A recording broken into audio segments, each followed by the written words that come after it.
words for Abigail here, and then I know my dad is going to say many more than I will.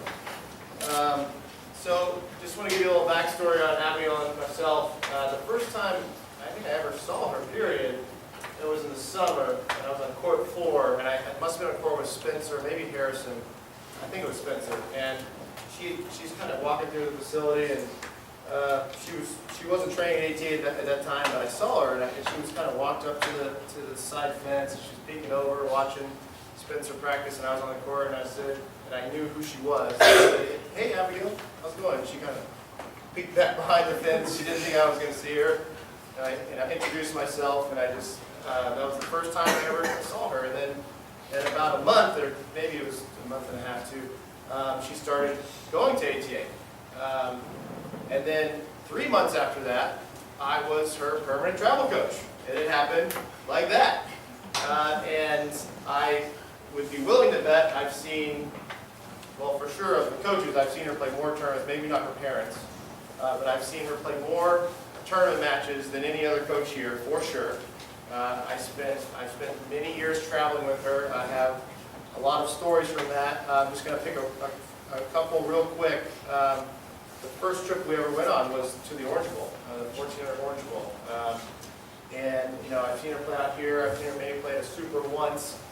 And the first 2 days, she did not say one word, right? I mean, she's a 13-year-old girl, and she's traveling with me. I think I was 24, 25 at the time. And, you know, she's obviously very shy. By the end of the trip, she is singing along to every song out loud in the car with me, right? Just, you know, we got along really well, and she opened up. And she would never admit that, but she definitely was. And then our relationship continued to grow. I worked with her on court as well here at ATA. The year after that, we took a 15-day journey to Florida, spanning 2 national events, a warm-up and then clay courts. And that clay courts with a brutal ending because she got 4th in doubles and didn't get that ball. And then we went to hard courts a couple weeks later, and another brutal ending, got 4th place, didn't get the ball. But we go to Winter Nationals that year, silver ball, and then we go to Easter Bowl, gold ball. So that was good.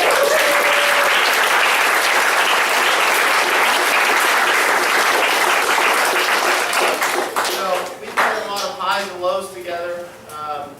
Obviously, it would never have been possible without Clifford and Lee, you know, trusting me to travel with her, sending their 13-year-old daughter with me, and moving forward through that process. So all the credit goes to you guys for trusting me and my dad in that process, and Coach Noonan, and your guys' support throughout her entire junior career has been incredible. So I want to thank you guys for that. It's really